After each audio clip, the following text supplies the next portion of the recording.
কলকাতার নিউ মার্কেটের পাশের একটি আবাসিক হোটেলে ভয়াবহ অগ্নিকাণ্ডে ৯ বাংলাদেশির মৃত্যু হয়েছে। নিহতদের মধ্যে ৬ জন পুরুষ, ২ জন নারী ও এক শিশু রয়েছে।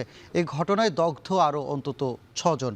কলকাতায় ফ্রি স্কুল স্ট্রিটের আবাসিক হোটেলের ৪ তলায় মঙ্গলবার মধ্যরাতে আগুন লাগে। এ সময় ঘুমের মধ্যেই আগুনে পুড়ে মারা যান তারা।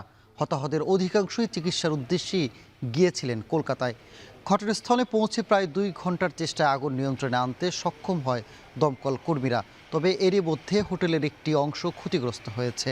হতাহতের সংখ্যা আরও বাড়ার আশঙ্কা করা হচ্ছে। প্রাথমিকভাবে ধারণা করা হচ্ছে বিদ্যুতের শর্ট সার্কিট থেকে আগুনের সূত্রপাত।